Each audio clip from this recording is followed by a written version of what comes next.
Did you get my... Hello? Oh, finally. Okay, finally. I said, did he get my request? Because I sent 5 times the request. Ich habe es gesehen, Das waren technische Probleme gewesen, Yeah. aber letztendlich haben wir es jetzt endlich. Finally. I'm sorry for the delay. Hello, whomever is confused. Macaroni. Well, hi, confused macaroni. Glad to see you this morning.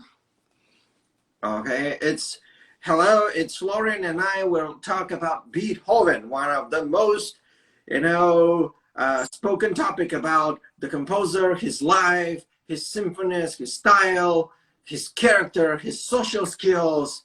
And here we are. Due to some technical issues and due to the fact that in the United States, we move on the hour with 1 hour, 2 weeks ago. Probably now Germany moved their watch again. So we had a little problem with finding the right time. Thank you, Florian, for waking me up. He was my alarm this morning here, in Sacramento, California. I hope everyone is feeling good. How is in Germany? How is in Brandenburg? Is it good? Und wir haben jetzt 16 Uhr, etwas nach 16 Uhr, 16:10 Uhr. Das Wetter ist auch wunderbar. Die Uhrzeit hat sich ja vor wenigen Tagen bei uns hier geändert. Ja, wir haben jetzt 1 Stunde danach, 1 Stunde vorwärts, okay. Statt 15 Uhr, 16 Uhr. Und ja, ich sehe, das Wetter ist auch schön bei euch. Yeah, Ist es sonnig? Yeah, the weather is sunny. Probably you see the sun comes through my window.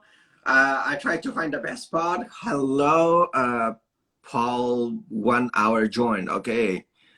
And so Florian says the same, that very recently, they moved the clock with 1 hour ahead, 1 hour forward on, So, well, I see it's sunny at your place. Bei uns ist es auch sehr sonnig, ja. Ich bin gerade hier in meinem Arbeitszimmer, im Wohnzimmer. Man kann es nicht so gut sehen, aber draußen ist sehr sonnig. Und genau. It is very wonderful to have the opportunity to communicate from both sides of the globe. Me from the United States when the day starts, practically. And where, go to Germany, where I was originally born, and I'm from, and now the day is going on its off. So practically it's almost evening. So, well, let's talk about Beethoven. Let's talk something that people don't know, because Beethoven usually is a very famous composer. Most of the people talks about Beethoven, even they are professional musicians or not professional musicians. Everybody will say, I had, there was this joke, like a Witz, we call a Witz. Yeah. That there was this Witz with 2 blonde ladies, and the one says, oh, you know what? I mean, listen, I'm listening to Beethoven. And the other lady says, oh my goodness, I did not know that your dog is writing music. Why? Because there was in the past this series of Beethoven movie, and Beethoven movie was with a Serpentine dog.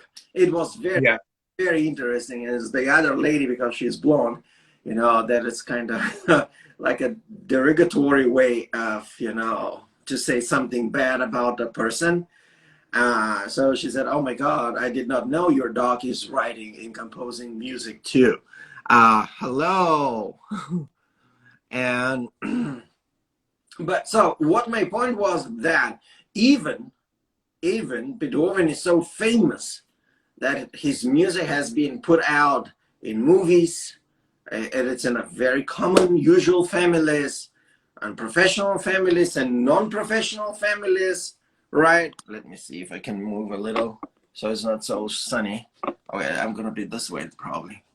Yeah, and if it's a professional musician or not, so Beethoven is a kind of present, is a present Mhm. of everyone household family. So, and lots of people, even being curious or not, they have decided just to read about Beethoven. Not because Ja, there's, but they wanted to know who actually is Beethoven, why he's so famous, and what made him so special. So today, we as a professionals, okay, all right, today we as a professionals will try to make a little bit more clarity why Beethoven is so special, right? So, genau. what what can you tell us your personal experience, your personal feeling, your personal life? Uh, uh, I mean, yeah, life work with Beethoven. I mean, everyone musician has crossed paths with Beethoven. You know, everyone since a very early child. Even our parents will sing ta ta ta ta. You know, so there is every one of us have started knowing Beethoven and meet with Beethoven at a very early age. So Beethoven is really probably one of the most popular composer in everywhere household. Yeah. So what Nun, personal experience with Beethoven? Beethoven war für mich immer einer der größten Komponisten und einer meiner Vorbilder. Das war der erste Komponist, den ich, als ich 2 oder 3 Jahre alt war, zum ersten Mal gespielt und zum ersten Mal was von ihm gelesen und erfahren habe. Hmm. So he wants to say that he is the only one composer, you know, that uh, he has played the earliest and for 2, 3 years now, right? Nein, nein, nein, als ich 2 oder 3 Jahre alt war, 2006 oder 2007, Yeah. So you were how old when you start doing Beethoven, playing Beethoven? 2 oder 3 Jahre alt. He's been 2, 3 years old when actually he practically met for first time the music of Beethoven. And Beethoven's music has been a presence ever since. Now I got your point. Hello. Hello. So, Nun, Beethoven war für mich immer, wie gesagt, ein Vorbild gewesen und einer meiner Lieblingskomponisten. Das erste Werk, was ich von ihm gespielt und gehört habe, war für Elise. Ja. yeah, so the first Und, one of the first thing that he heard ever heard was for Liz. und ja, ich habe sehr viele Bücher gelesen, viele Biografien von ihm. Ich habe mich sehr mit ihm beschäftigt. Ich habe viele Werke von ihm analysiert und interpretiert und viele Filme auch gesehen über Beethoven, ja. Yeah. He said that he has many different versions and interpretation, practically everything that is on Beethoven and in his particular library and his studies. Das erste Film über Beethoven oder wo seine Musik vorkam, war ein Drama gewesen. Es ging um ein Streichquartett, ja. Es ging um ein Streichquartett. Yeah. Und da wurde am Ende Beethovens 8. Streichquartett gespielt, soweit ich mich erinnern kann. He said that one of the first pieces that he played ever played it was a quartet, and this is the number 8 quartet. Und genau, ich meine, Beethoven, ja, wie soll ich sagen, gehört zu den besten kann man ja sagen, aber auch zu den größten Komponisten der Musikgeschichte, der hat ja was ganz Neues erschaffen in seinem Repertoire, in der Musikliteratur. Der hat was ganz Neues erfunden. Yeah, it's Beethoven is practically one of the earliest or the most used composer in the music repertoire, in the schools, or as music tests, or everywhere you go. There is always going to be a Beethoven piece, you know, in the repertoire, the music repertoire. So ist es. Und der hat sich ja auch von anderen Komponisten inspiriert lassen. Der hat sich sehr von Mozart inspiriert lassen. Der hat sich auch von Bach inspiriert lassen. Er war, wenn man das so ausdrücken möchte, auch ein Genie. Yeah. Can you repeat the last sentence? Ja, der war, wenn man es so ausdrücken möchte, auch ein Genie gewesen. Genauso wie Mozart und Bach. So Beethoven was inspired partially by Mozart or Bach, but he has a very unique genre, you know, like a genre that is completely different than the classical and the Baroque. Der ist genauso ein Genie wie Mozart. Mozart begann ja auch sehr früh zu komponieren und Beethoven begann auch sehr früh zu komponieren. Yeah. Er wurde sehr...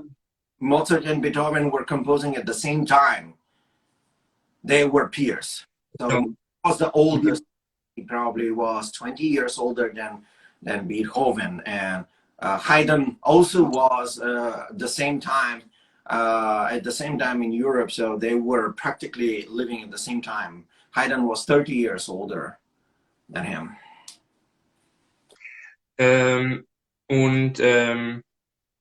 Was ich sagen wollte, ist, Mozart begann, ich weiß nicht ganz genau, mit 3 oder 4, vielleicht auch 5, ich bin mir nicht ganz sicher. Der begann sehr jung, der war sehr, sehr jung, als er angefangen hat zu komponieren. Und Beethoven war auch sehr jung, weil der wurde von seinem Vater sehr streng erzogen und sein Vater hat ihn nicht in Ruhe gelassen. Er hat ihn immer gezwungen, du musst hart üben, du musst sehr hart Klavier spielen, du musst hart Geige spielen, stundenlang am Tag, du musst komponieren. Ich möchte, dass du genau so ein Genie beziehungsweise ein Wunderkind wirst wie Mozart. Also Beethoven wurde sehr streng als Kind erzogen und war, wenn man es so ausdrücken möchte, genauso ein Genie oder ein Wunderkind wie Mozart.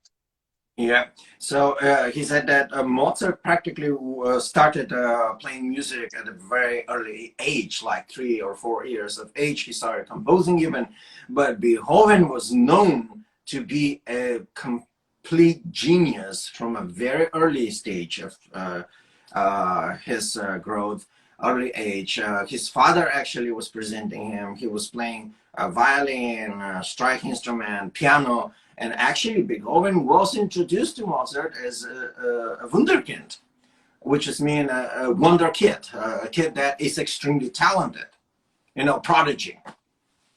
So that's actually something that I would like to add. Lots of people think that Beethoven is more famous with his piano sonatas and piano repertoire, you know, and concertos.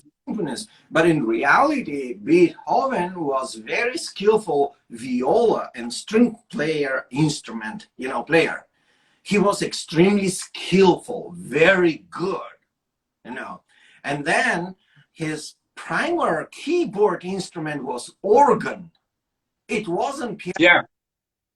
So let's put a little bit things. Why Beethoven, when you look his structure in symphony, you will see like he changes the registers from one higher to a lower level of the organ, you know.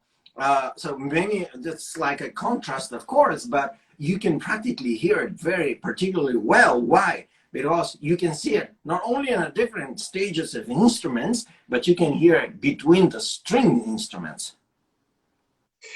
Ja, ja, ganz genau, ganz genau.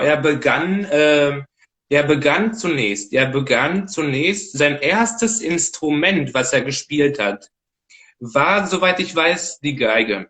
Yeah, Ja? Florian says the same, that his very first instrument that he started playing on was violin. And that's true. So he was a very skillful violinist. So lots of people, oh, Beethoven didn't know how to write for strike. I hear sometimes even orchestra player said, oh, how he did this. I mean, he didn't do it right. I mean, he's a piano player. What does he know?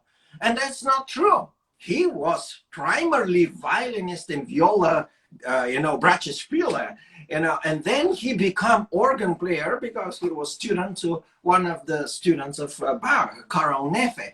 Karl Neffe was a very good organ player, philosopher, literature, mogul. He was a kind of expert in different things that introduced Beethoven to the classical literature, Besides, Beethoven was very well connected with Bach's family. Ja. Ja, das haben wir auch in unseren letzten Livestreams sehr oft erwähnt. Beethoven war verwandt gewesen und hatte Freundschaften gehabt mit Bachs Familie. Aber ja, wie du schon gesagt hast, viele denken, dass Beethoven ein Pianist und ein Komponist war. Ja. Aber sein Hauptinstrument am Anfang war die Geige gewesen und die Bratsche. Erst ein paar Jahre später begann er mit der Bratsche. Und der hatte Geigenunterricht gehabt bei großen Geigern in seiner Zeit. Yeah, so Florian, that's exactly, we know Beethoven is a composer mainly for piano and clavier music, keyboard music, but in reality he is an extremely skillful string player, violin player first and viola player. He had a wonderful friendship and tight connections with Bach's family, as well as he was one of the most prominent violinists in his time. So this is a very good point. Why? Because lots of people think that Beethoven was just a composer who had hear impairment, issues with his ear, and he was very good piano player, but in reality, that's not quite right. So about his hear impairment, and we are going to talk about his style.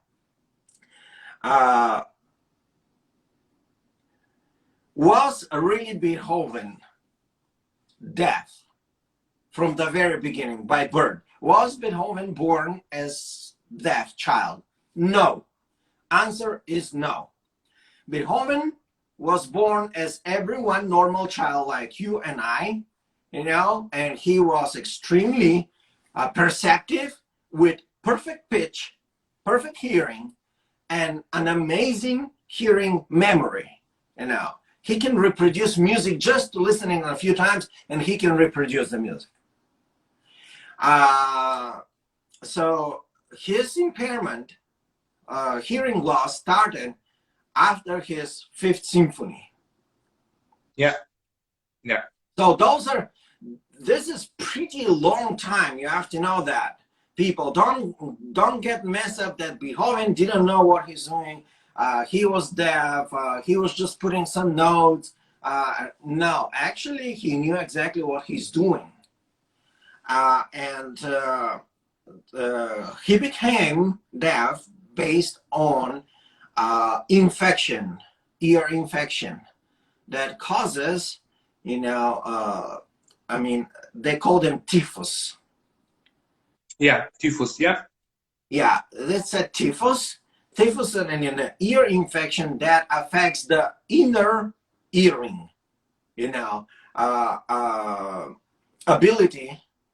And that's why he had a progressive hearing loss, not because of anything else. They couldn't catch on time, this infection, and at the time it was very less treated like today. Today, you just put a few drops and you're done with typhus if you have that. But at the time, that was simply very hard to be cured. Yeah. That's why Beethoven was having progressive hearing loss. Not to mention that also because of the typhus infection that also affected his eyesight. Lots of people think that Beethoven was only deaf, but actually, before he died, there was a significant eyesight loss. He was practically can see things and objects with between 30 to 50%. So half of his vision he lost because of, as a result of his infection. So Beethoven had quite struggles at the time because of his infection, his sickness.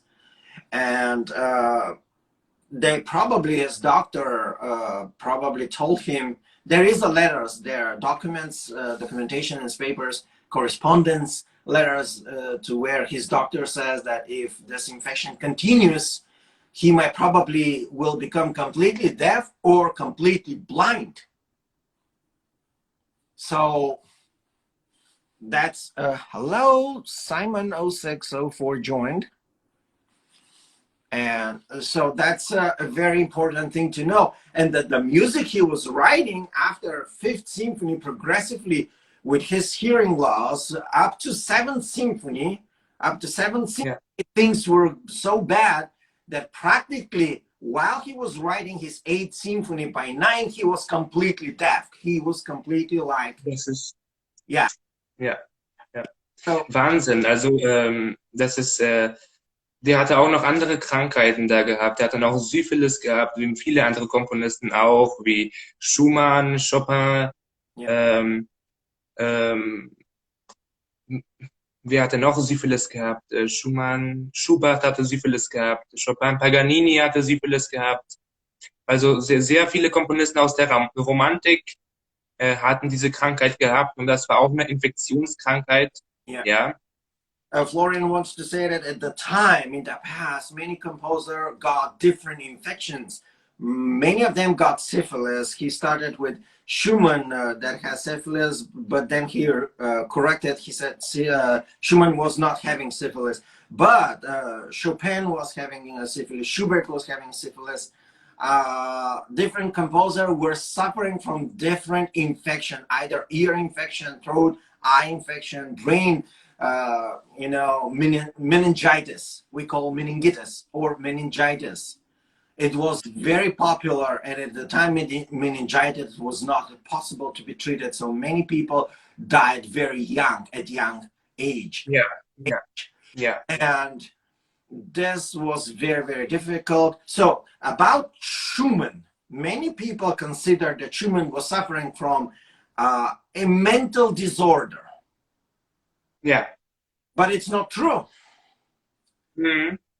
So let's clear that out too while we're talking about sickness in the composer's lives. Schumann was not, since I am one of the ancestors, of Schumann's line, I know very well that in our family, because I'm more closer to the Bach, Schnellbacher, and Bach, by lineage, and Wilmore and Almacourse, but part of us is also Schumann. So one of the very interesting moments in that, his autopsy document is available now. For many years, people thought that he was suffering from some mental disorder, mental, psychological issues and stuff, but it turned out not to be true. Why? It turned out that he was suffering from brain tumor and brain cysta. So those ones were also inherited by infections. You have to know that the brain, melanoma and cyst also, and the brain tumor from the front lobe here that affected his hearing, but it also affected his speech and affect his behavior.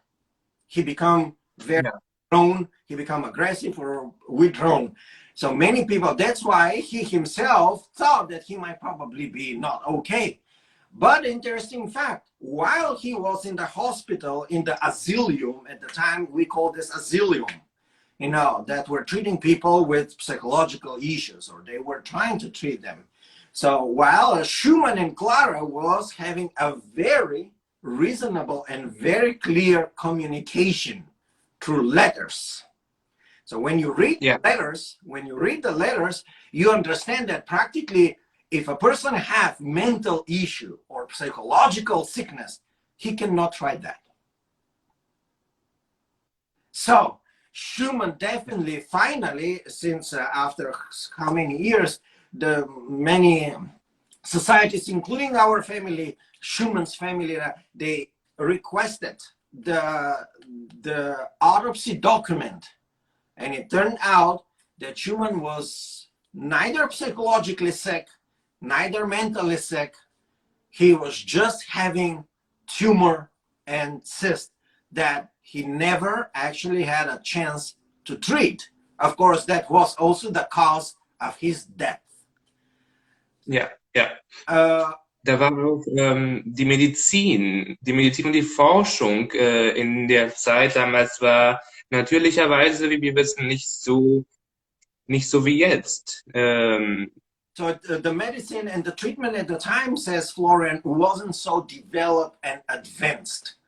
And that's why people, everyone who was feeling sick at the time, they were putting them, you probably have heart problems, but they will put you into asylum.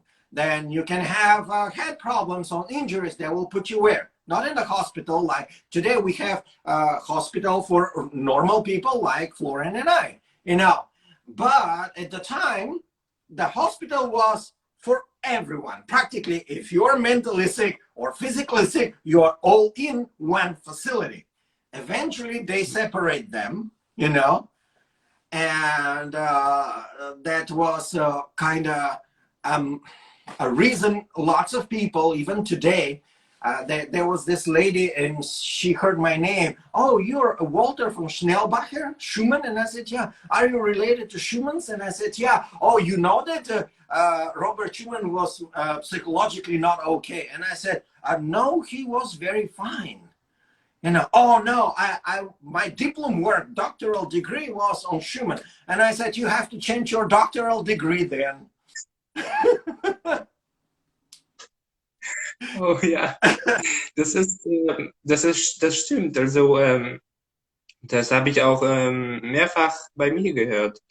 Viele Leute sammeln sich ja falsche Informationen. Wir sammeln sich, ich weiß nicht, also einfach falsche Informationen. Auch meine Musiklehrerin damals hat das Gleiche gedacht.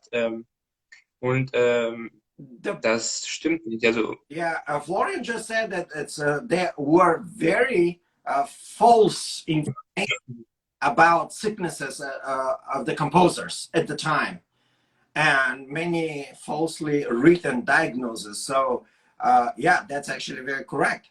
And that, as I said, for many years, people were thinking, oh, Schumann is probably something crazy, but it wasn't true.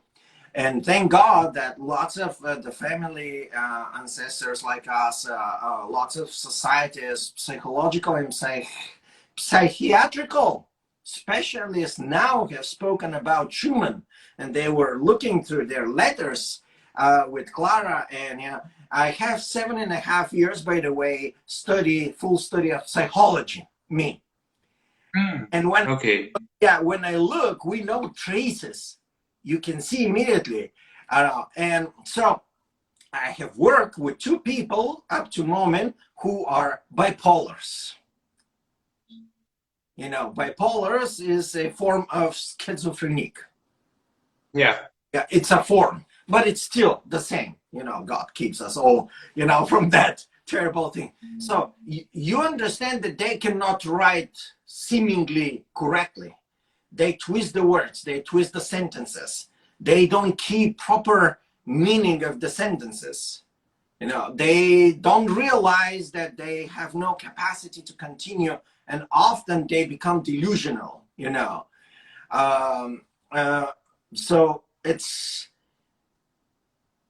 not possible for a person who has psychological sickness or illness to compose. Stimmt. Let's just be honest. Many composers, there's something crazy, and that's why they're so smart. So this is American propaganda, you know, that the crazy people are more better than the normal people. And do you know why? Because this is a very sad fact. In the United States, they are about 78 to 82% of the whole population start having psychological disorders and sicknesses from a very early stage. From 12 to 18% is very high. From 18 to 28 or 30 years percent is very, very disturbing. You know, the social studies shows that United States have no good treatment. I mean, mental treatment or mental health care for their people. And lots of people here suffers from tremendous big psychological disorders, issues, problems, or illness. So that's, hello, Art, very, very glad to see you. So that's why I want to say that observation shows that a person who has mental issues is more likely not to be able to compose or have that deeply meaningful conversation with someone like Schumann and Clara had. They had a very deep, meaningful relationship until the end. Also, Brahms had visited Schumann, and Brahms was spoken very well. There are a few moments when Brahms speaks about Schumann on his visitations, and has nothing to do with Schumann was totally crazy and I did not know what to do. That's not true. Actually, Brahms talks about Schumann and his visitation with such a respect, and not only he noticed that Schumann can talk so deeply, so nicely, he can run a very interesting conversations, topics, ideas, that this is not so typical for people who are bipolar. Because people with bipolar, they have deficiency of attention deficiency. And also they can become severely, different in mood, swing moods, like withdrawn or not. So the fact that Schumann was having this tumor was pressing some of the centers, the front lobe and the back part, they were affecting his mood. That's completely different. And it also affected Beethoven's mood when his infection started getting over, and he become deaf and blind. So Beethoven's social skills turned, in a different direction. Why? Because of the infection. And there was this person who was Asperger bipolar from the United States, and he said, well, Beethoven was probably Asperger. And I said, no, Beethoven wasn't an Asperger, but definitely the way you talk, you are one. So it turned out that this person was, Asperger bipolar, and because he had similar behavior like Beethoven in the past, he thought that Beethoven will be the same person. So it's a very big mistake to think that our day psychological disorders and illness can refer and can be put in the past. So bipolar and Asperger sicknesses are 20th century sicknesses. It was very rare to see someone in the past being even mentally sick. We're talking about hundreds, not 1900s or 20. So the boom of people who got allergies and psychological illnesses as such came after the World War II. We call the boomer generation. Why? Because many people were tested with chemicals, vaccinations, with difficult medications, treatment that come to what?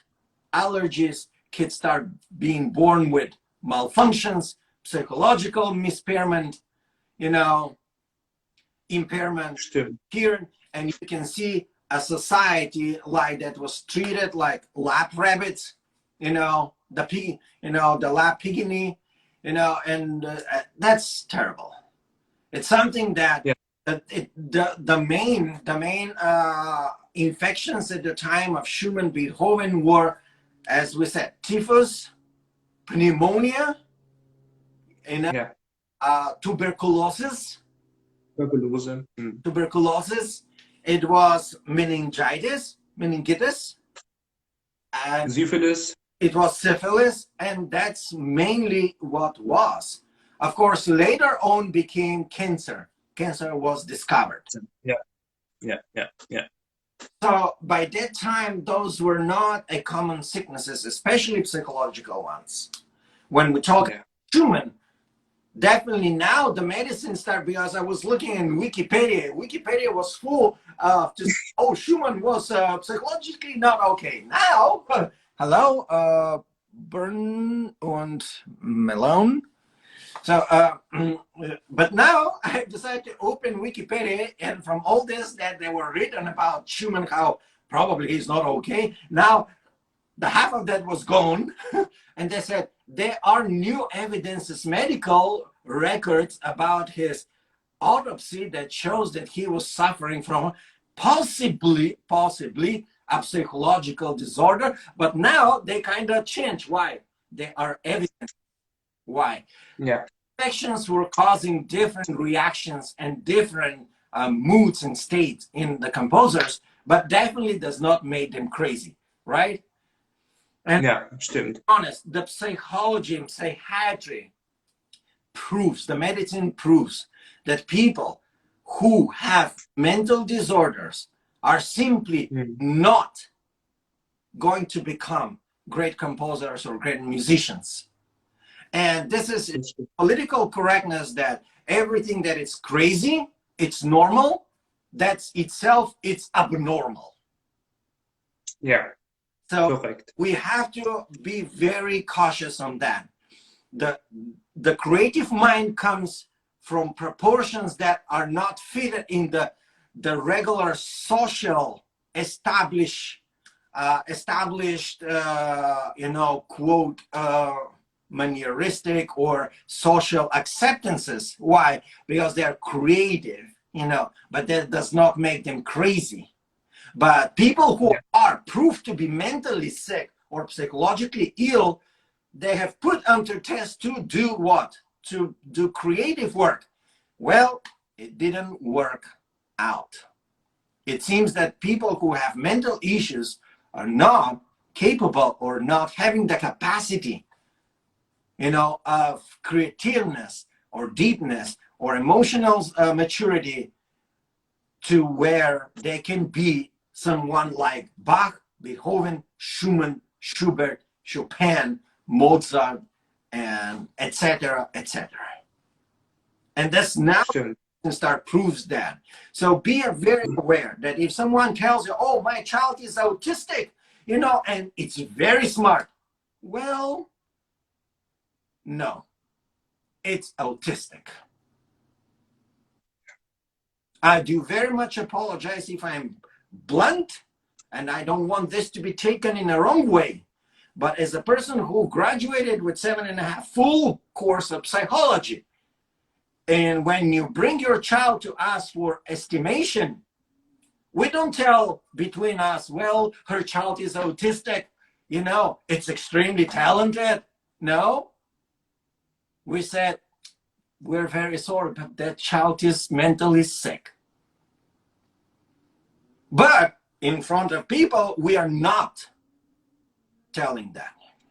We are not allowed to tell that because it's against the political correctness. So in the United States, it's run by political correctness. It's not normal. They want to make it look good, but that's not the reality. And reality is very bad. So as Florian said up to moment, yes, they are very falsely accused or written diagnoses throughout the years about the composers, you know. So, including of Beethoven's ones. Hey, Argur. Also, du hast das meiste schon gesagt. Diese Krankheiten, die die meisten Komponisten hatten, das hat dazu geführt, dass sie nicht alt wurden. Und das hat dazu geführt, dass auch, ich sage jetzt mal, charakteristisch sich auch was verändert hat. Beethoven war am Anfang ein sehr, sehr, sehr mitfühlender und guter Mensch. Ja. Yeah. Viele denken, Beethoven, ja, übers, So he said that I was very right. I put the things very correct of what I said, and that Beethoven actually, you know, was extremely good person with a great personality. Beethoven hatte am Anfang auch ziemlich viele Schwierigkeiten gehabt in der Familie und private Schwierigkeiten gehabt, und der ist von Stadt zu Stadt ausgezogen worden, und ne, das wissen wir alles, seine Biografie. Und er hat auch einen Neffen von ihm, hat er großgezogen. Obwohl Beethoven kein großes Zuhause hatte, ja, hat er ihn mitgenommen, hat für ihn gesorgt. Er hatte eine tolle Persönlichkeit gehabt, ja. Viele Menschen denken, das ist irgendwie nicht richtig. Viele denken irgendwie, Beethoven war schon immer ein arroganter Typ gewesen. Beethoven war schon immer ein sehr strenger Mensch gewesen, was ich überhaupt nicht verstehen kann. Also das ist falsch. Das ist nicht korrekt. Yeah. So he wants to say that regardless, despite the fact that Beethoven had a very hard childhood, moving from one place to another place, he had some troubles in the families. He grew up as he became a very good person. He had this one nephew, you know, I do believe you're talking about Karl Beethoven. The nephew, he actually was extremely different as a personage, like a person. And there were lots of people who were blaming Beethoven, you know, being an arrogant and terrible, rude, you know, but which is actually not true. This is a complete false information. So that's not really much what it is and what was Beethoven at his time when he was alive.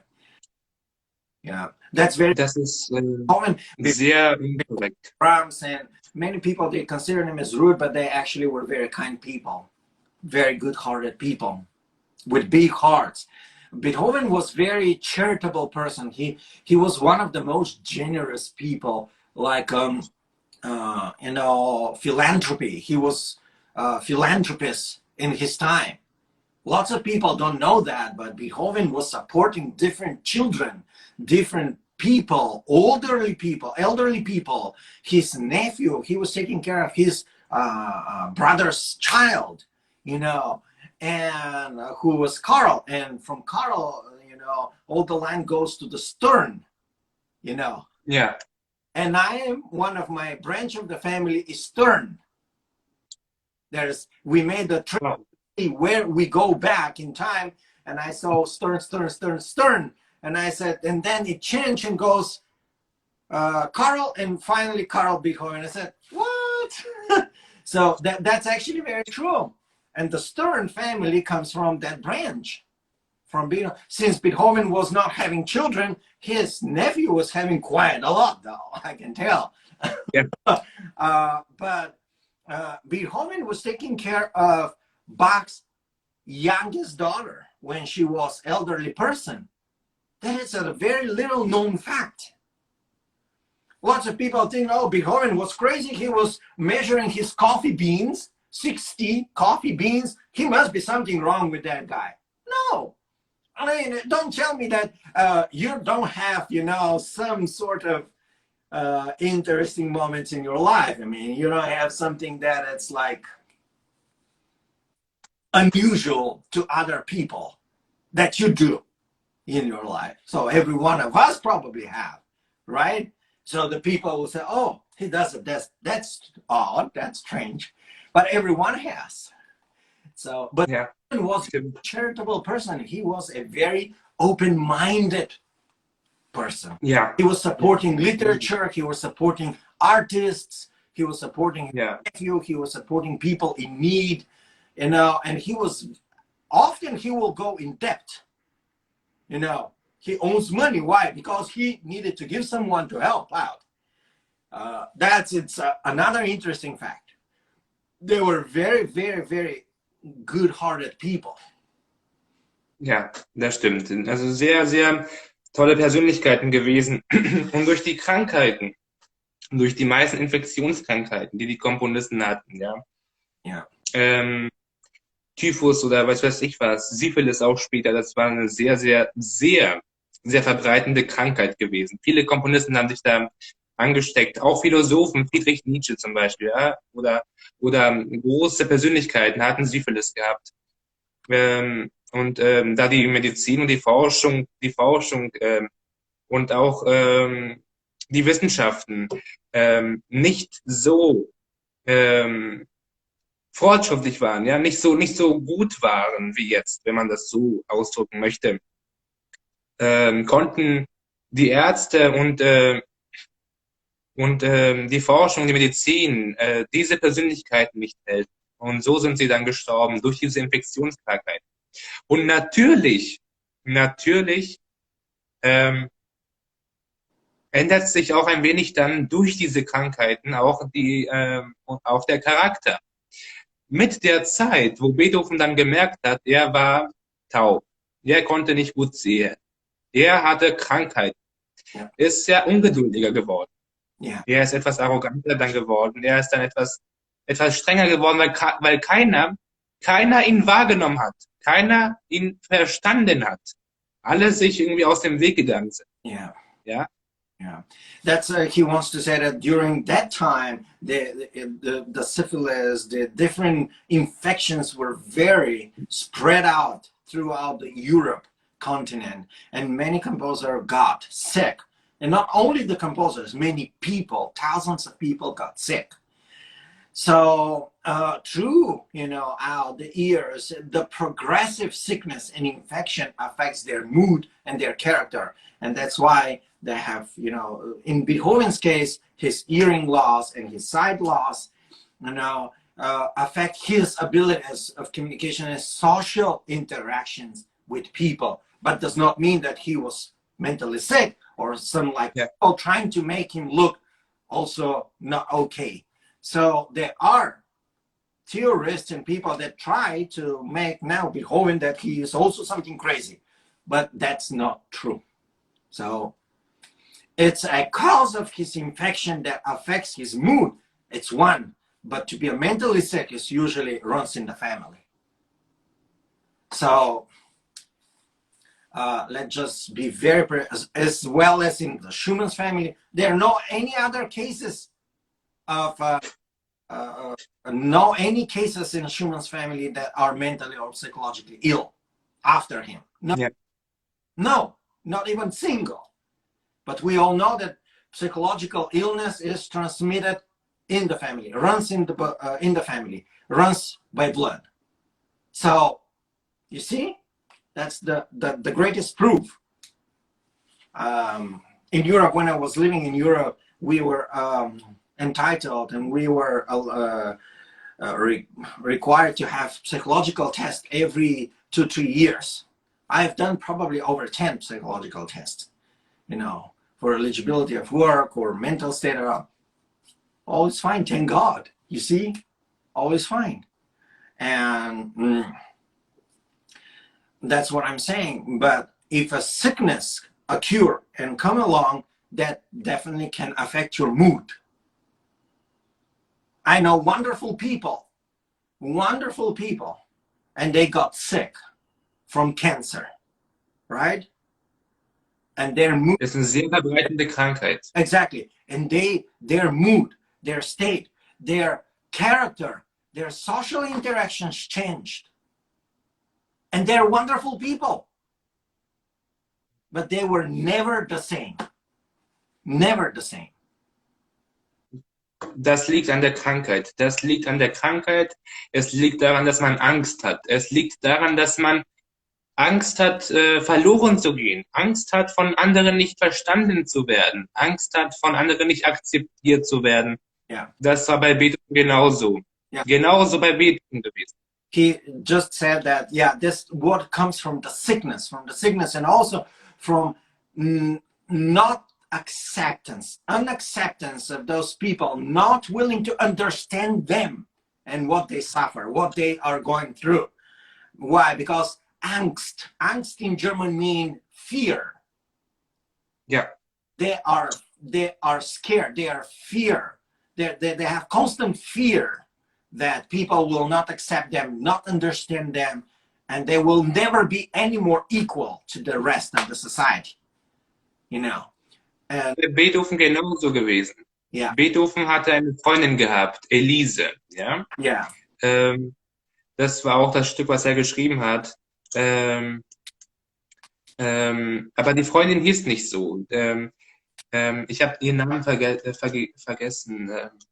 Die hieß Luise. Luise, da habe ich es. Luise hieß die Freundin.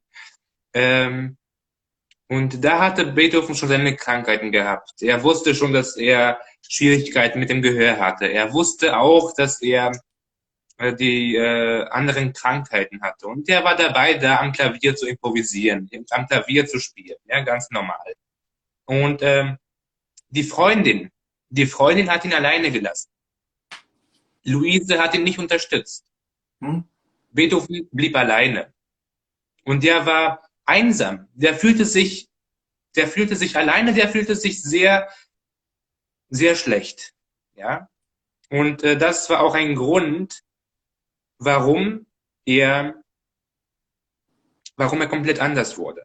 Warum sein Charakter sich verändert hat. Er hat geweint und in seine Partituren waren voller Tränen. Und so konnte man später auch nicht herausfinden, wie das Lied für Elise heißt. So konnte man nicht, man konnte die Buchstaben nicht sehen. Eigentlich stand da für Luise. Aber da er geweint hat und die Tränen in seinen Partituren waren, haben später die Leute das nicht ganz herausgekriegt, was da steht. Und die haben statt für Luise, für Elise gepackt. Ja, so hat sich das dann. Yeah, so he had this friend, Louise, and he wrote her letters and explained to her, presented to her that he has a hearing impairment. He was probably in love with the girl, and you know, he wanted to tell her that, about his sickness and hearing loss and problems and issues, and he very much intended to be with this girl, obviously, but she rejected him. In a manner, she was very rudely and kind of very undoubtedly rejecting him in a way that affect Beethoven very, you know, it was a basic ground for affecting his relationship with other people. And also he was writing this score, you know, for Louise, and eventually he replaced and changed that and become Für Elise, you know, which is Elise instead of Louise. And yeah, that's a good story though. It shows how deeply people who are impaired in our society from that time, even nowadays, they were not very well accepted. Yeah, they're not very well. And that's why the music, so let's talk about what actually Beethoven wanted to, so knowing that Beethoven started having loss impairment around his 5th symphony, right? What was his symbolic approach in his music? It's interesting fact that Beethoven uses a symbolic way to express music. Not to mention the 1st symphony, to where he started writing like a libretto or like a small titles, was his 6th symphony, you know, the pastoral. No, he said the storm. Hear the weather. We have to hear the rain. We have to hear the birds. So he was giving some description, which is the first symphony, actually, that gives you the clues of imaginary way. And it's probably it was existing before, but why Beethoven started doing it, I do believe it's because of his impairment. And instead of, trying to explain people what he is seeing and hearing in his mind, he started writing, descriptions that here they need to hear this, and here is the storm. Yeah. In the contrabass.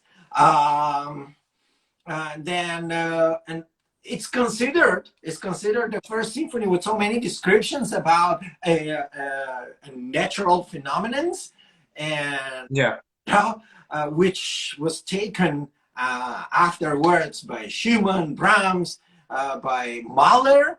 The Mahler we are going to talk in a few days from now, and then it comes to movies. The movies in music, the score, the film score, the film set score, music score, or so how they call them. Yeah, it's soundtrack. The music soundtracks are based on the same descriptions. Here, this we are hearing and seeing a mountain, so the music comes like represents mountains, something very significant. Pum, pum, pum, pum, pum, pum, pum. The Alpine, by Strauss. We have, and it comes this way, and the development of movie music and soundtracks, it's probably originated from Beethoven's music. But I think that Beethoven take this from someone else, and he took this from Vivaldi and Bach also. Because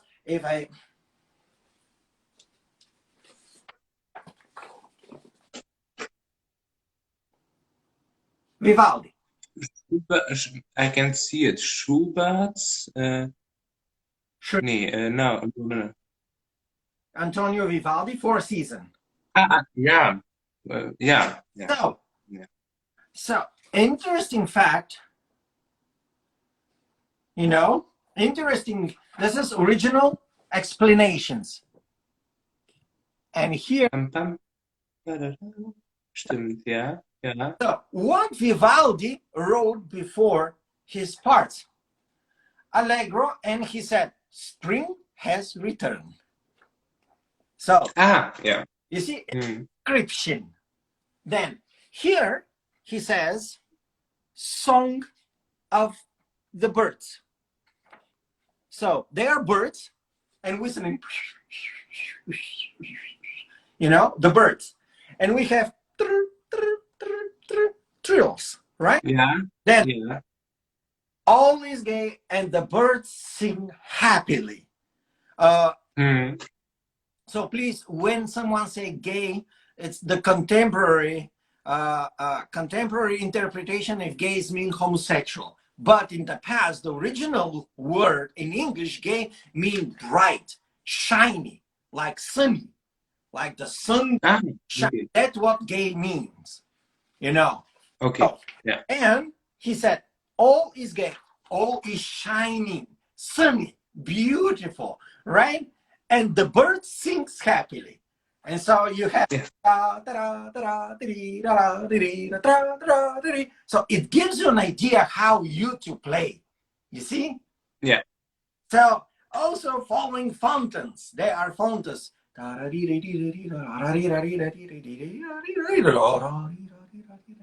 And so you go, and then thunder.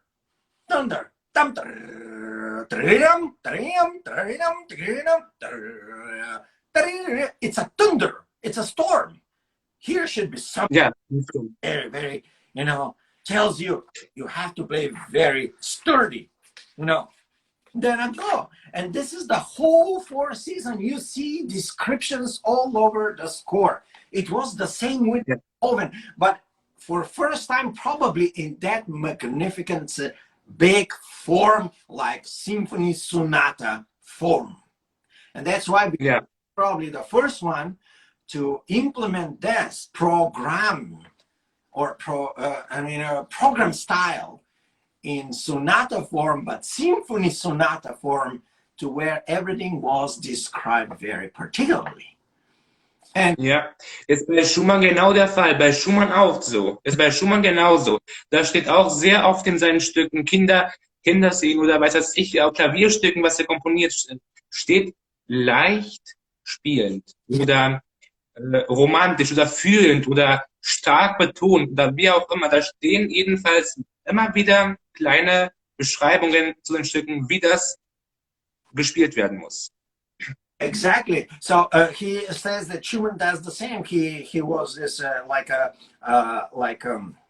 set of compositions for kids, for children, and you can see there that Schumann is describing with the little messages, strong play, and here the kids are very, light, play lightly and beautiful, and here you have to play more stronger or more, yeah. So Schumann does the same with the little notes above or underneath. He explained the same way. So it's a kind of tradition that comes probably from these composers at the time. Ja, ja, ja, ja. Vivaldi hat das ja auch, also das begann alles bei den Barockkomponisten. Vor allem bei Vivaldi und bei Bach begann das Ganze.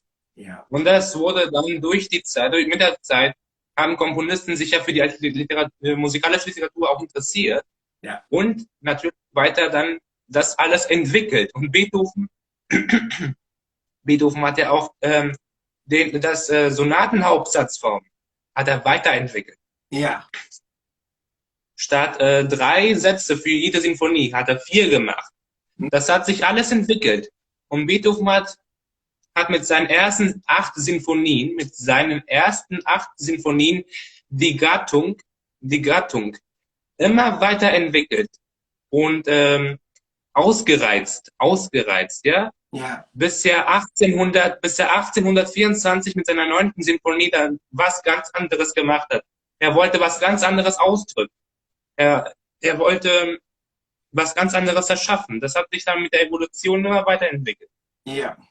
That's what he said at his symphony Beethoven. This comes from the very Baroque and Renaissance, from Vivaldi to Bach, and this has been like a three-part sonata, but it then becomes 4 parts symphony, and then becomes more when Beethoven established symphony from 6 and 8 symphony. He becomes all the way through the end.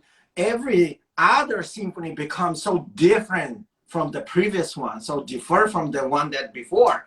And it's true. Hello, who is this? Marco. Marco. Hello. Hello, Marco. And so that's very true. That's exactly true, because if you see Beethoven's symphonies, they're very different. The first. Ja, der hat immer wieder der hat mit der Zeit immer wieder entwickelt. Der hat sich immer weiterentwickelt. Die Gattung der Musik hat sich immer entwickelt. I'm sorry. Yes, every other, it's kind of development, like growth, like throughout the time, it's mean, because you said, you use the word durch. Durch in German, in English means something that goes through, like in the time, like durch, it's mean a substance of growth, like not evolution, but it's from one point you goes to another point. So you connect points. That's what means durch. Yeah. But it also isn't. So you see how difficult sometimes is to translate, but it's mean throughout the time. This is the correct. Genau. Throughout the time. Genau. No, which is mean one word in German, durch, throughout the time, we see the development of music in Beethoven's form and symphony. First symphony is C, bum, bum, and then bum. That is with the beginning.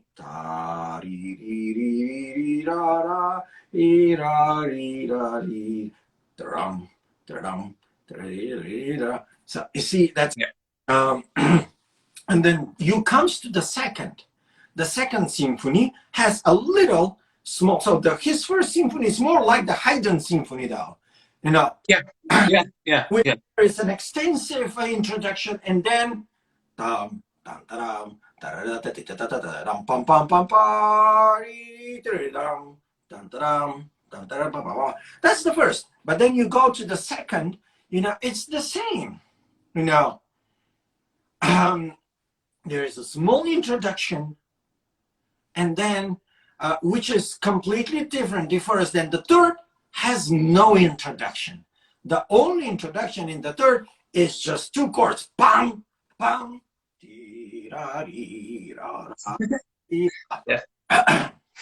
It's just like we see, you know, the kindness in his first symphony. In the second, bam, bim, you know. And then the third is just two chords. He kind of kicked the door, like, and tell, okay, fine. I'm not going to do any introductions today. We start. Bam, bam, bam, bam, bam. So, and that's how it goes. And then you go to the fourth symphony, you know, which is pretty much the same with a small introduction. Fifth symphony, no introduction. Actually, it starts with Auftakt, we call upbeat.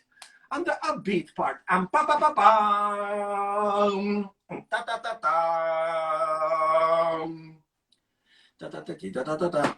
So it's the hardest possible way to start a symphony in unison. Yeah. You understand that most of the symphonies, they will start with chord, a single chord, like Haydn. Bam, dum, da, dum, da. You see, but not in Beethoven in Fifth Symphony. No, that he makes revolution, literally revolutionary, tearing apart the traditions of creating symphony. Even Mozart symphonies are different, and so, like, you know, Mozart said, it's a kind of more operatic type of thing, theatrical, but Beethoven hate that, right? Yeah. Theatrical. He wants substance. For that reason, Substance. brutally, honest. And so, it's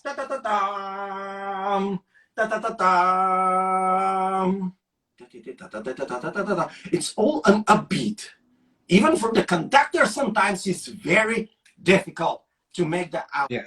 And not only, we see that Beethoven goes to traditions of measurement where Bach does. Wait, so you see sometimes the lines of Bach's music goes on 2 or 3. Let's just say,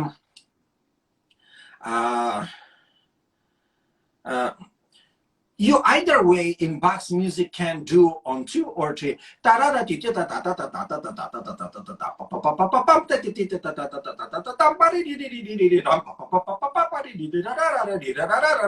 This is in 3, right? But you can do it in 2. That's what we call out of measure time. It's like elapsing time. Something similar does Beethoven. We go to his Fifth Symphony or Third Symphony, but let's just go with the Fifth. So we have and then and then you have one measure that is uneven. And so instead of in 2, many conductors make the mistake to conduct on 2. 1. It's wrong because Beethoven wants to be upbeat. For that reason, we put an external beat and we count on. So in German, we say Taktperiod-System. It's a period system, bar measurement, period, time measuring system, which combines one measure or bar into single projection of gesture. da-da-da-dam, 2, 3, bam, bam, bam, bam, bam. You see? And comes exactly how Beethoven wants it. Ja, ja, And so you see a lot of like he moves the tempo and he moves the time perception, you know, the time measurement, the counting in a way he wants. So bar lines are not anymore so important. What important is the time perception that is projected in the space. That's exactly how Bach does his music. That's exactly how Brahms does his music, you know. So you have many moments in Brahms to where you see, okay, what exactly is the time? Are we on 3 or 2 or 4, right? So the only one that you can just go is like, it's just go by the what? The melody structure. That gives you the clue where exactly in the space you are of the time perception. You know, the timetable. You know, that's actually very good. And then you go to the 7.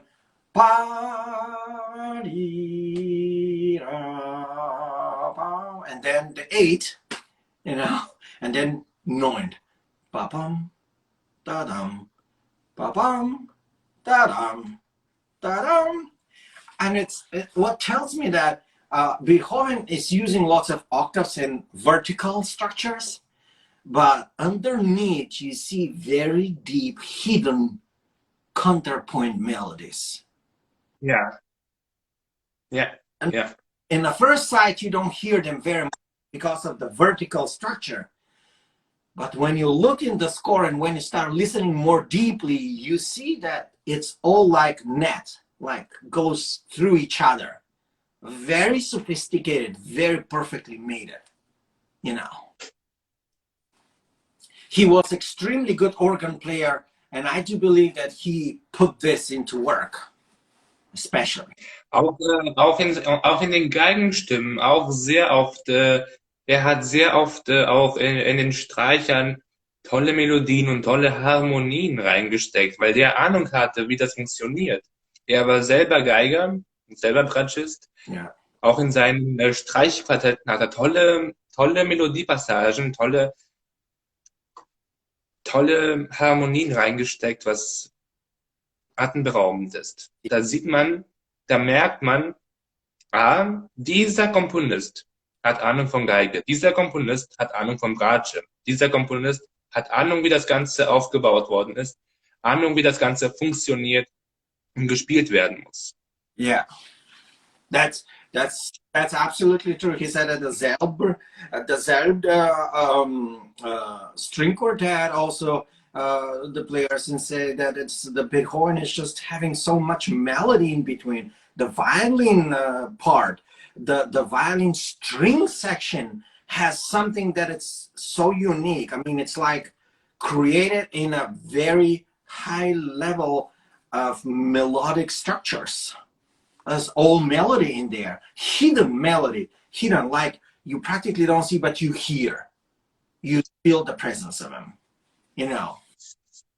And that's very, and whoever, let's just say,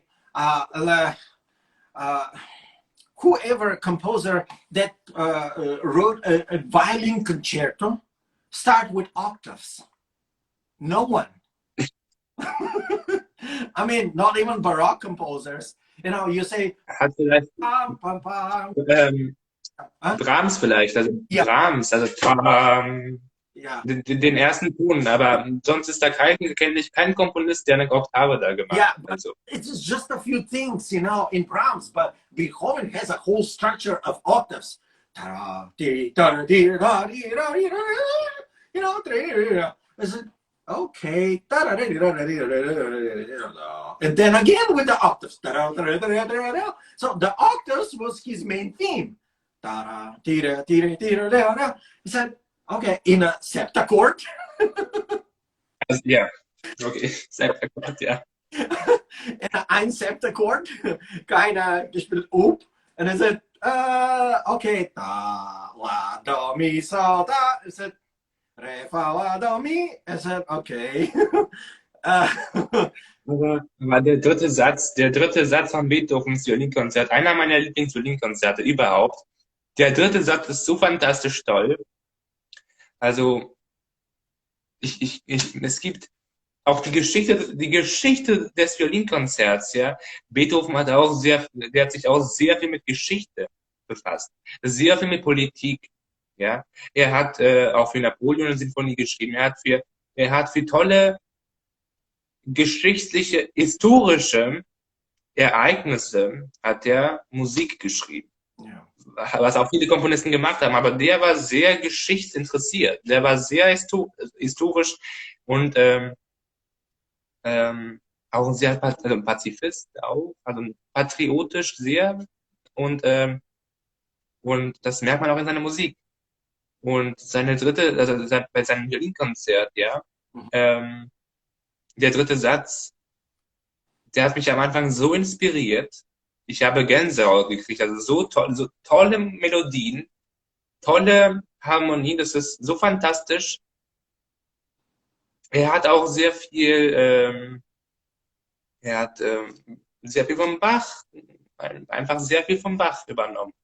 Wow. Der hat sich sehr von Bach inspiriert, von Bachs Musik, von Bachs Werken und ja. Yeah. So Beethoven was very politically oriented. He's been pacifist. He's been a nationalist a little bit, and he wrote about most of this kind of stuff. A symphony for Napoleon and other, political figures at his time. As many composers at the time, but not like Beethoven. But he says that this concerto, the last part, actually, his violin concerto, he was inspired by Bach. He took his main ideas and is being inspired by Bach. And so he wrote that third part of his concerto. And I do believe also that when we talk about, there are a lot of people trying to make Beethoven very politically oriented. So that's a mistake. You have to be honest. Why? Because Beethoven was looking for the goodness of whole humanity. He was, Yeah. So when he was referring to some royalty or republic or democrat views, he was looking for what? The goodness of people. He was not looking for the goodness of the emperor Napoleon. He was looking that the oppression for people will end. So hat Frieden gesucht. Frieden. Yeah. Frieden. That's why when he saw Napoleon invading Europe, including his own city, he was so angry. He scratched off the name.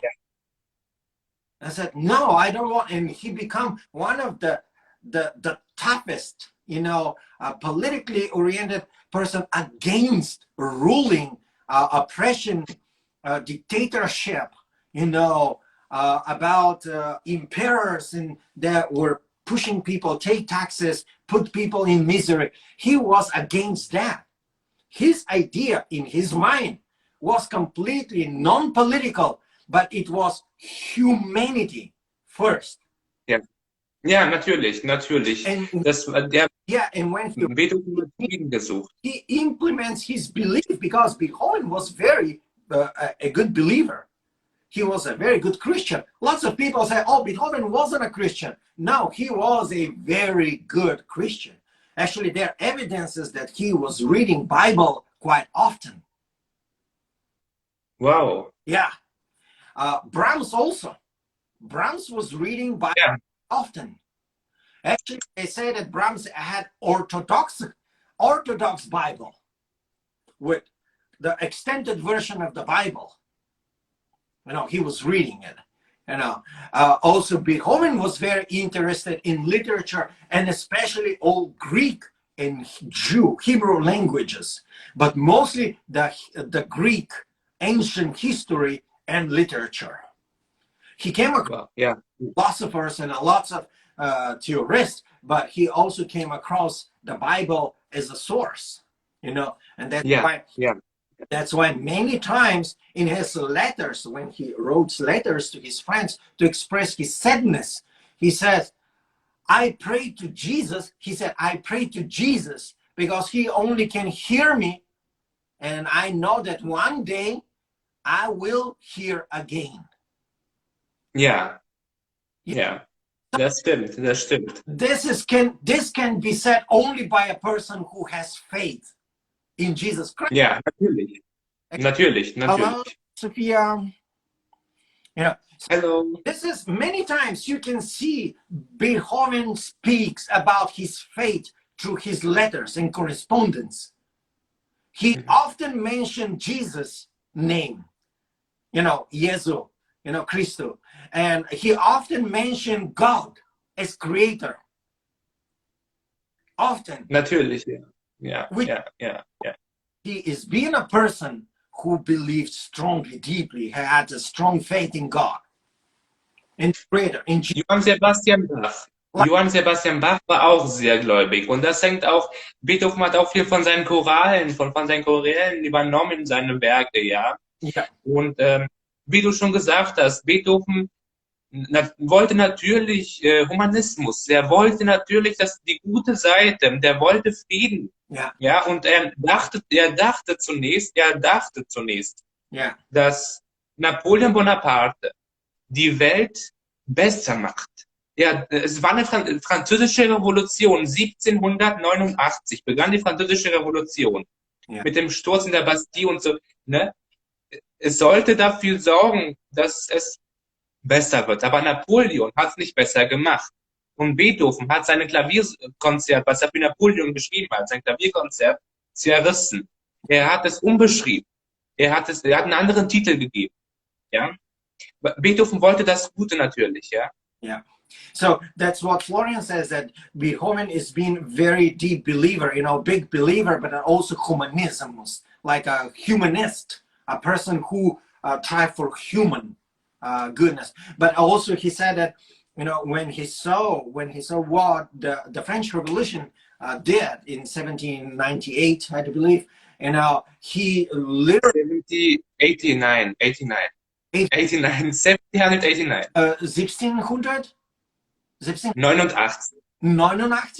Oh, 89. I'm sorry. Yes, 1789. When he saw that, he literally scratched out the title. He teared off the whole thing. He was so angry. He, erased the title, just scratched it and said, no, the whole situation of all things that have happened during the time of the French Revolution. So he was completely saddened, broke, and yes, and depressed to see how many depressed to see how many people died for nothing, just because of some political interest. So Beethoven was not a political oriented person. So don't get that wrong. And his music often talks about this humanity, about to be a human, to be freedom. Always he will speak about freedom. He was blamed that he was writing too long symphonies. He was the first composer probably with extended, prolonged symphonies. His symphonies 30, 40, even 50 minutes long. But when you... Oh ja, und die 9. Sinfonie genauso. An hour something, over an hour. And people came to him and said, oh, your symphonies are too long. And he said, I'm going to write you 3-hour symphony, and mine 1 hour will see you as short. So he had Wie du schon gesagt hast, Beethoven hat sich auch sehr für Literatur interessiert. Er hat sehr gerne Friedrich Schiller gelesen. Friedrich Schiller. Und so bei seiner 9. Sinfonie, wir wollten noch ein wenig über die 9. Sinfonie sprechen, bei seiner 9. Sinfonie handelt es sich hier zum Teil um die Vertonung eines Gedichtes von Friedrich Schiller, was Friedrich Schiller 1785 geschrieben hat. Und Beethoven hat sich da inspiriert. Er liebte dieses Gedicht von Friedrich Schiller, Ode an die Freude. ja, Zeit seines Lebens und plante schon viele Jahre davor, er plante schon in seiner Stadt, wo er geboren ist, in Bonn, plante er tatsächlich eine Sinfonie. Yeah. Ja, er wollte was ganz anderes machen, Programmmusik, was anderes erschaffen. Seine 9. Sinfonie dauerte auch über eine Stunde. Also das Ganze mit dem Chor werden wir später noch gleich diskutieren, aber was ich sagen wollte, du hast es ja vorhin gesagt, er hat sich sehr für Literatur interessiert, für die griechische Literatur, für die deutsche Literatur, Goethe, Schiller und so weiter. Und er hat in einer Sinfonie von ihm, in der 9. Sinfonie, ja, 1824 wurde das aufgeführt, seine 9. Sinfonie. Er hat dort den Text, das Gedicht von Friedrich Schiller vertont, was davor nie üblich war. Ja? So actually, he was. So I'm gonna go a little backwards. And Beethoven was very interested in all kinds of literature, excessively in the old ancient literature, including Schiller's poems and literature, including Goethe literature, and many others, of course. And so when he found about the Ode of Joy by Schiller, it was 1785, and 1785, and then later on he was driving to. He was completely so satisfied, so excited to write a whole piece based on this Ode to Joy, this Schiller's literature poem. And in 1824, I do believe, in 1824 he started. He kind of finished that this project and started off to take a new direction about the music, a program music that was implemented at 9th Symphony that we all know that is longer than an hour. Hi, Daniel. Sorry. And yeah, it's something. You mentioned something. What was your last sentence? Because it was too long. I'm sorry. Nun, er wollte was ganz Neues erschaffen, was ganz Neues mit seiner 9. Sinfonie. Eine Vertonung eines Gedichtes, Literatur. It's completely something new at the moment. No one have done this before. It's like, wow, something that appears from with a new style, with a new ideas, in a new form, literally a new form. Ja. Eine neue Form des Sonatenhauptsatzform. Alle Sinfonien davor, viele Sinfonien davor, von Haydn, von Mozart, von, was weiß ich, Salieri, alles, was davor war, war anders aufgebaut mit den Sätzen. Es fängt erstmal in Allegro an, dann ist ein Andante, dann ist wieder Vivace oder das mit den Sonatenhauptsatzformen. Da hat sich Beethoven ja schon immer orientiert, ja, aber der hat das verbessert. Er hat was anderes gemacht, evolutioniert, sagt man hier bei uns, ja. Beethoven hat mit seinen ersten 8 Sinfonien die Gattung immer weiter entwickelt. Immer weiter. Mit der 3. Sinfonie was anderes gemacht, mit der 5. Sinfonie was anderes gemacht und mit der 9. was ganz anderes gemacht.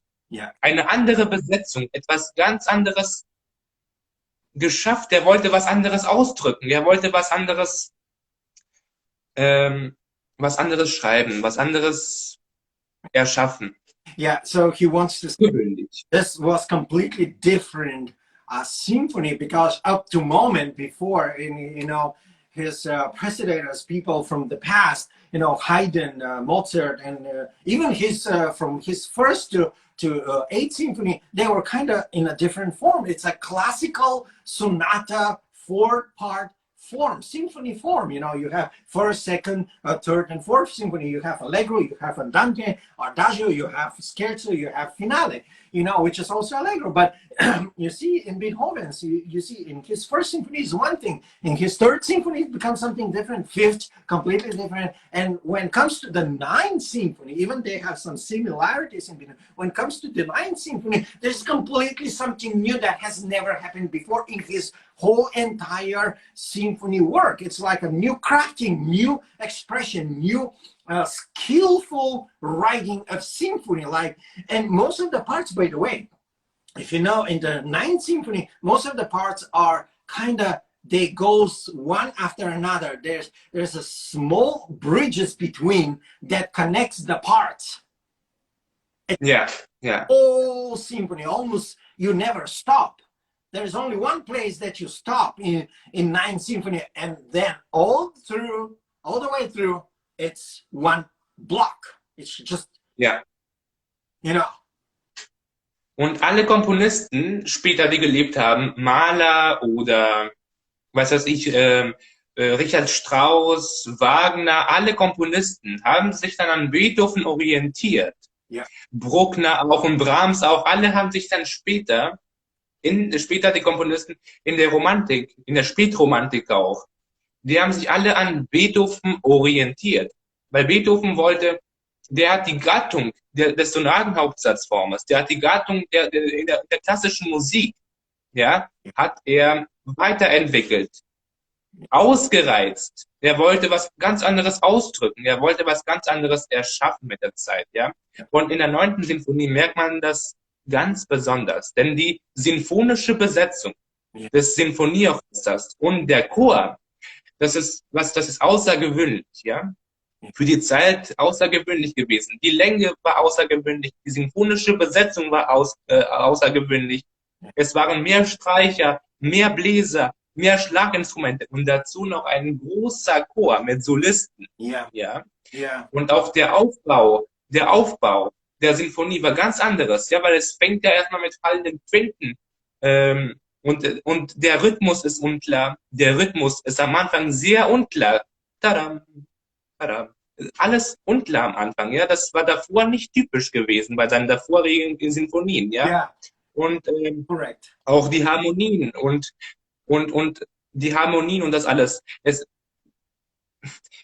Alles sehr, sehr untypisch gewesen, ja. Ja. Und es sorgt für eine ruhige Stille am Anfang. Es sorgt für eine ruhige Stille und das erweitert sich immer wieder bis zu dem letzten Satz, wo der ganze Chor dann plötzlich, ja, wie soll ich sagen, wo der ganze Chor und das Orchester platzen, Yeah. explodieren. Yeah, it's Florian. I will try to translate everything absolutely one to one, quote by quote. So he says that all of the next after generation composers like Schubert, Wagner, Strauss, Brahms, they were practically taking the basic and the basis from Beethoven. There is a small story, by the way, that Wagner was trying to learn how to orchestrate for orchestra, and he had probably issues, and he took the Ninth Symphony by Beethoven, and he rewrite every single time for 3 times at least.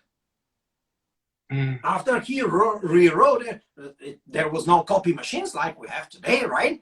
He write it manually by hand. So he wrote by hand 3 times Ninth Symphony by Beethoven. Then, then Wagner says, now I understand what is to be a composer. So Wagner was very much loving Beethoven. So, however, let's go back to the, I'm just closing that. And so let's go back. And it says that all of the other programs, music, like you see that it's completely, Beethoven Ninth Symphony was completely untypical, non-typical for the time.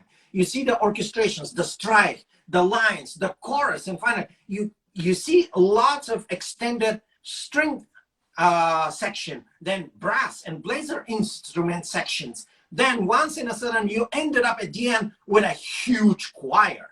And for soloists, which is so untypical, non-typical for the time, who takes after this? Of course, Mahler takes a lot after this. Why? Because Mahler puts, in the post-romantic era, he puts what soloists and choir, and that is going to be our Sunday talk about Mahler's Second Symphony. He has a huge choir, and he has what?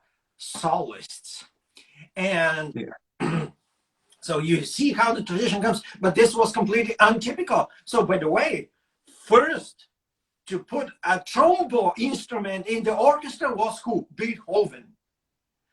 Yeah.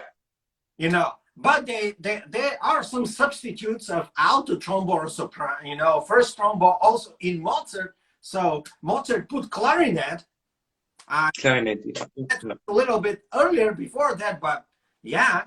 But trombone, it's considered that Beethoven put in his Seventh Symphony first time trombone section, a whole section of trombones. So we are not talking only one trombone, like most likely to be in Mozart's case, but we talk about a whole section of trombone, which is trombone with bass trombone, which is very rare at the time, you know. And then he continues the tradition. He extends up to the Ninth Symphony. The orchestra become humongous, huge, you know. That was the basic for lots of Bruckner, Mahler, Wagner, Schumann, Brahms.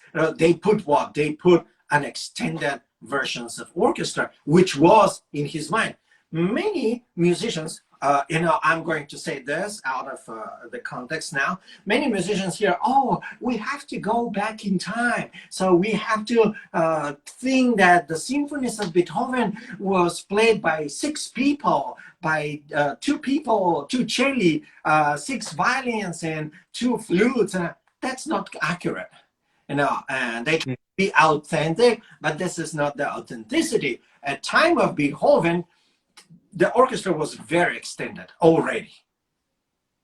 Our orchestra, our orchestras sometimes are smaller than the orchestras at the time of Beethoven, Brahms, Schumann. Our orchestra, our days, they're a little smaller, you know. So I'm not quite sure that this is very accurate.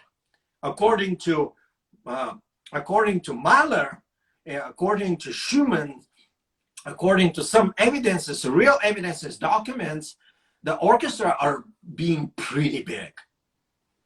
They were chamber at the time of Mozart, Haydn, and the previous composers, you know, but the first to have big amount of musicians was Bach. Ja, natürlich, ja. Right. Wegen seinen Sinfonien und die Besetzung war natürlicherweise davor viel größer. Wenn wir jetzt an Mahlers Werken gucken, ja, was für eine riesengroße Besetzung da ist, wie viele Streicher, wie viele Blasinstrumente da sind. Und dann noch wegen der Evolution noch ein Chor dazu, ja, was natürlich davor überhaupt nicht der Fall war, dass man einen Chor in einer Sinfonie hat. Ja, das war untypisch davor für die Zeit gewesen. Und alle großen Komponisten, bei Stravinsky ist das genauso. Ja, der Feuervogel und was weiß ich, seine großen Werke, ja, da ist auch die Sinfonie viel größer, die Blasinstrumente. Es gibt mehr Blasinstrumente, ja. Und das alles geht bei Beethoven zurück. Ja. Und Beethoven hat vieles von Bach übernommen. Ja. Und der hat das weiterentwickelt, was die Besetzung betrifft und was auch den Aufbau des Sonatenhauptsatzformes betrifft.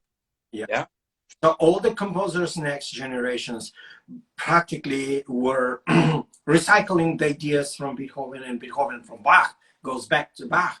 And all of them created something that was untypical, unusual for the time, but it was taken out from Beethoven. Also the sonata form, you know, was completely changed. It was developed. It was in a different state anymore. It wasn't the same as it was in the classical period or pre-classical period. So it's the post-classical period, which is the first period of the Romantic era, because many specialists consider that actually Beethoven is the first Romantic composer. Sagen viele, da ist man noch nicht ganz sicher. Ist bei Schubert genauso. Schubert ist ja 1797 geboren, 1828 gestorben, 31 Jahre alt. Ja. Bei Beethoven ist das auch so eine Sache. Man weiß nie, es liegt meiner Meinung nach an die Werke. Ja, es liegt an den Werken.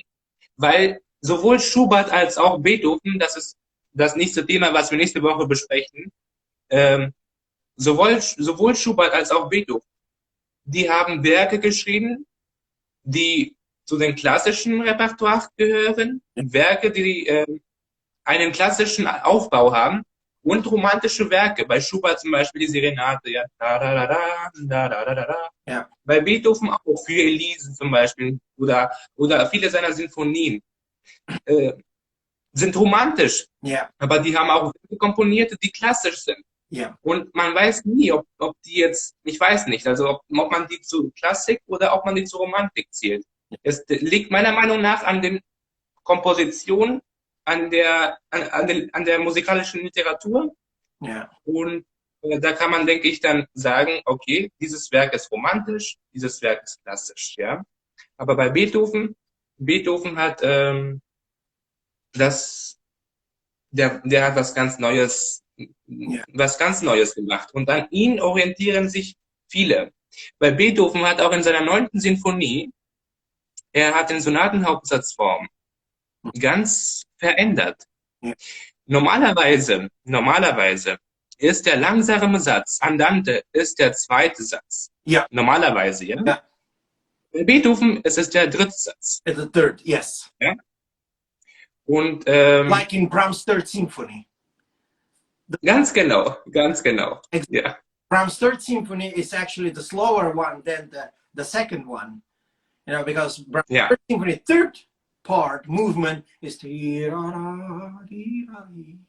actually, yeah, it's kind of, you know, passionato. Genau, und da merkt man, Brahms hat auch viel später gelebt und der war auch sehr inspiriert bei Beethoven. Und da merkt man, die Komponisten haben sehr viel voneinander genommen. Die haben sich sehr versucht anzupassen und versucht sich zu inspirieren. Das ist alles Inspiration. Brahms hat eine ganze Menge von Beethoven und von Bach genommen. Strawinsky hat sehr viel von Bruckner, von Wagner und von Beethoven genommen. Ja, Beethoven hat viel von Bach genommen und natürlich auch von anderen Komponisten wie Mozart. Ja, und da merkt man diese Inspiration. Die haben versucht, sich anzupassen. You know, Stravinsky takes from Bruckner, from Wagner, Wagner takes from Beethoven, and Beethoven takes from Bach, and this is there, or just like a whole bridge and line, you know, of people who have inspired themselves from one another, including Brahms, of course. You know, it's like a development in style. I can tell that music itself cannot be defined. This is Baroque, this is classical, this is Roman. Yeah, we can say that. But in general, music is emotional. It's a state of a spirit. And that's why Beethoven talks about the music as the only one that lifts the spirit. It's something, a bridge between your spirit and what? The eternity, God. He says this very many times. So let's talk about beliefs of Beethoven. Beethoven believed in Jesus Christ and God, and also he believed that music is part of God's projections, you know, God's projection as to lift up the spirit.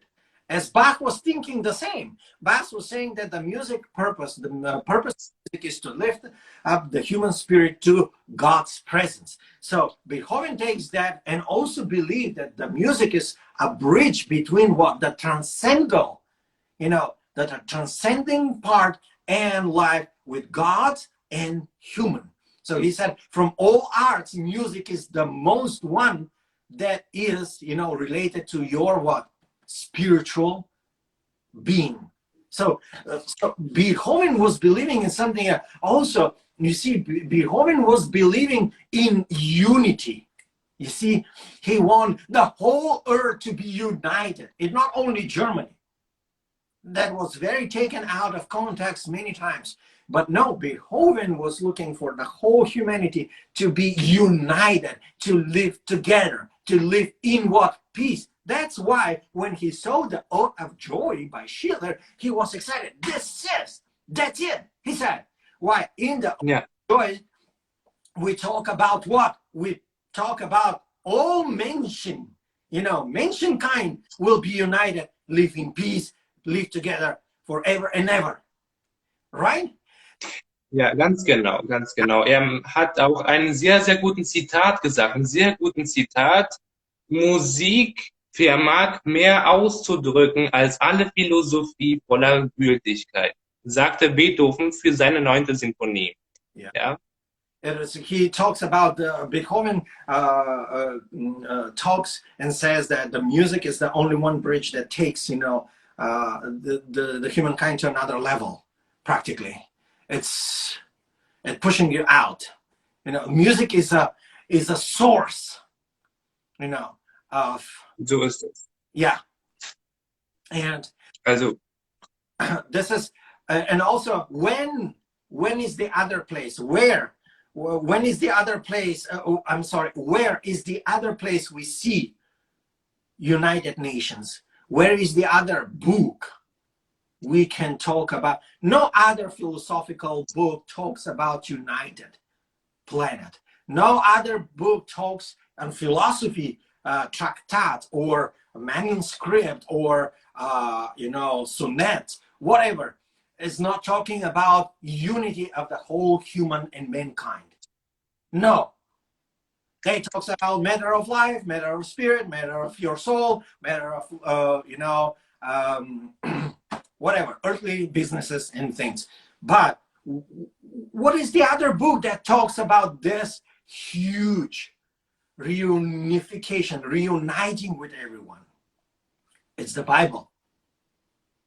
die Bibel, ja, ja, stimmt.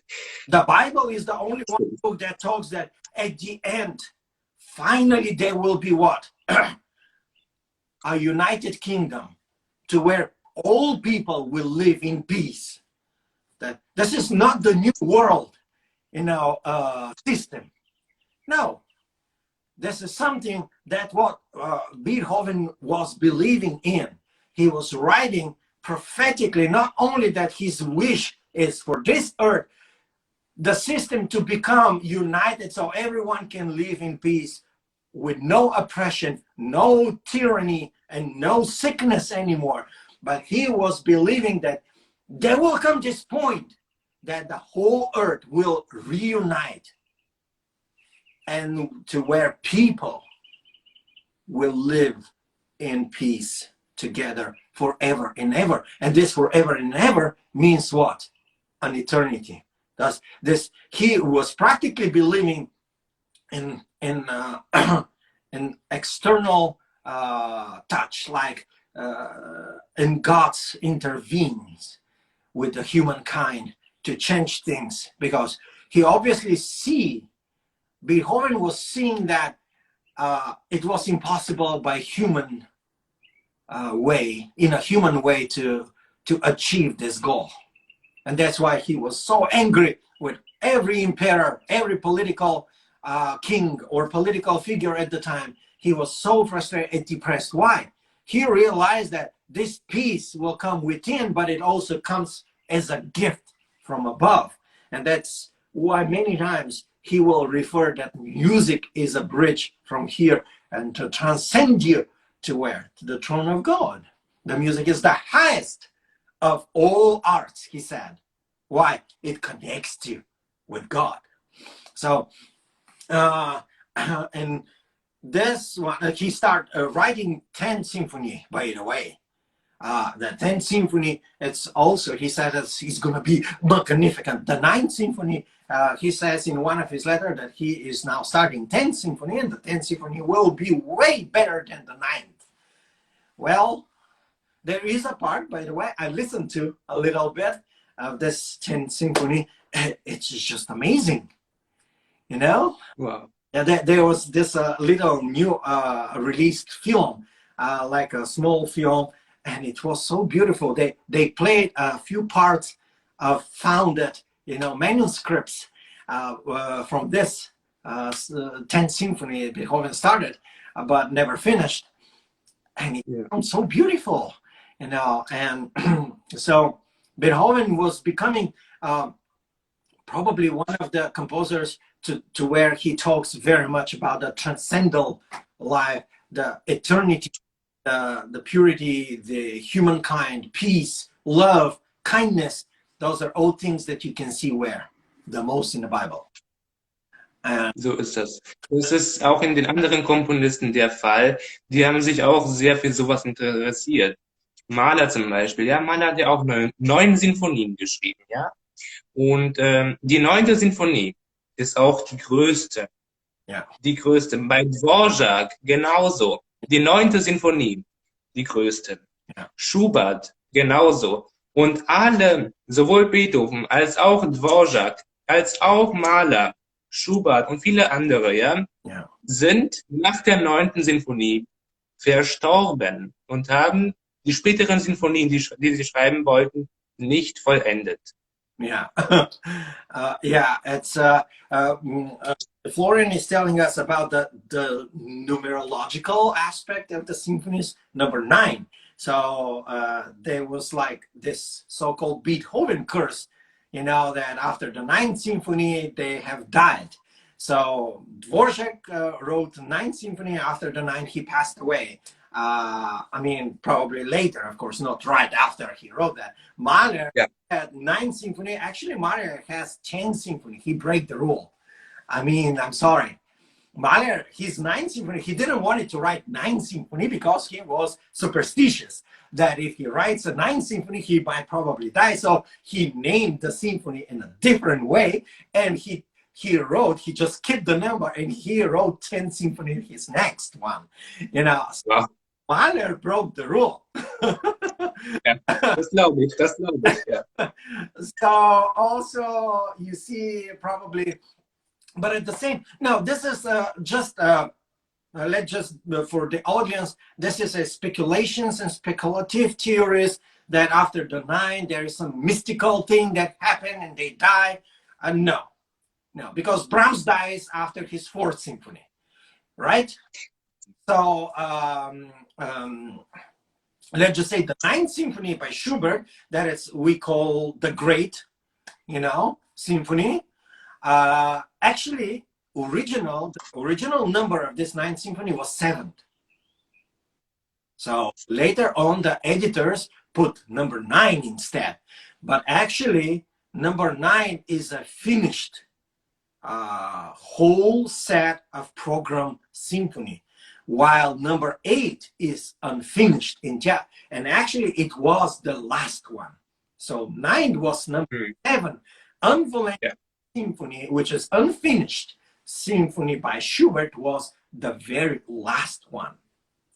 So there were theories that were, you know, the editors, they will put in different numbers to the symphonies by a numbering, which was pretty much speculation, and it wasn't very good, by the way, to do so. So please don't fall for this. That's not completely good to be said. Composers were very good believers. They were people with faith, but they were not so superstitious. They were not dealing with some sort of kind of, you know, theories like speculations and, you know, kind of whatever ideas that are a product of 20th century editors' minds, but have nothing to do with the reality in their time. Haydn had over 104 symphonies. Haydn, you know. So Mozart has 40, you know, symphonies. So we don't practically base, you know, put something specific number, but at the time, number 7 was a magnificent number. And that's why many people will put their biggest and brightest symphony as number 7. Ja, das wollten auch sehr viele Komponisten machen. Tchaikovsky hat nur 6 geschafft. Der hatte aber Vorstellungen und Ideen für die 7., die er schreiben wollte. Er hat es aber nicht geschafft, Also es liegt nicht an den Zahlen. Die Zahlen sind etwas... Damals war, wie du schon gesagt hast, die 7., die Zahl 7, das, ich sage jetzt mal, wertvollste, wo die Komponisten die größten und schönsten Ideen, die sie hatten, dort reingesteckt haben. Yeah. Aber wie gesagt, es ist jetzt nicht, die Zahlen sind jetzt nichts Besonderes. Der eine Komponist hat ein bisschen weniger geschrieben, der andere mehr. Rachmaninow hat über 6 geschrieben, andere haben etwas mehr geschrieben. Schostakowitsch hat über 15 Sinfonien geschrieben, ja. Also es liegt jetzt nicht an den Zahlen. Aber was ich sagen wollte, dass die meisten Komponisten nach Beethoven, wie zum Beispiel, weiß das ich, ob das Rachmaninow, Schubert, Schumann oder Brahms, Mahler, dass sie sich sehr an Beethoven orientiert haben. Und da sie sich ja sehr an Beethoven orientiert haben, haben sie in ihre 9. Sinfonie was ganz anderes gemacht, was ganz anderes geschrieben als in den Sinfonien davor. Die haben es auch entwickelt. Mahler hat es getan in seiner 9. Sinfonie. Schubert in seiner letzten Sinfonie genauso. Ja. Yeah. Und Bruckner genauso in seiner 9. Sinfonie. Was ganz Großes gemacht. Die haben sich alle an Beethoven orientiert. Yeah. So, Florian, what's the... Wir müssen an die Zeit ein bisschen gucken. Ich habe auch nicht mehr viel Akku. Wir müssen an die Zeit gucken. Yeah. Aber... Yeah. So, Florian wants to say that, yeah, there is something that many composers follow the rules, like from 9th Symphony, their form and their expression and their programming, the symphony periods is completely different. And also starts from 7th Symphony to many of them, like Bruckner, like Mahler, like, you know, even you take, you know, he was mentioning about Tchaikovsky and about Rachmaninoff, and of course every one of them had their own time and the way they were writing. But yeah, indeed, many of the rest who had reached up to 9, you can see the progress and the development of their structure and writings drastically change after their 7th Symphony, and that's true. That's true. Well, we definitely will be very happy to see you again, because the time kind of get a little bit ahead. So we definitely will see you this Friday, right? Genau, Freitag über Franz Liszt, ja, Dante-Sinfonie. And we are... Und dann haben wir Sonntag wieder Mahler. Yeah. So this Friday we are going to talk about Liszt Dante Symphony and Symphony Dante. It's called Dante. So for those who doesn't know what does Dante mean, but that's what it's mean. And this Sunday upcoming Sunday, we're going to talk about Mahler's 2nd Symphony, which is which in German is called Ausführungen, which is mean resurrection in English. You know. So there are lots of symbols, a lot of stuff to be said about Beethoven, about his music. Probably we are not going to have enough time to speak and to say everything in this little period of frame time and lecture, but make sure you enjoy Beethoven music as a person who is a believer, who believed in eternity, in Jesus Christ. He prayed a lot, he read the Bible. Not only he referred his state of faith and mind into notes, and he desired so much that the world will change and become one, you know, one place to where everyone can live in peace, everyone can live together. There will be no more people to hate other groups or to oppress others, but all to live in love and kindness and eternal peace. That was Beethoven's wish. And this is your wish for today as well. And we, with Florian, please follow his account. And we, with Florian, wish you all the goodness of this day and wherever you are. And you have a wonderful rest of your time. Thank you, Walter. Thank you. Goodbye.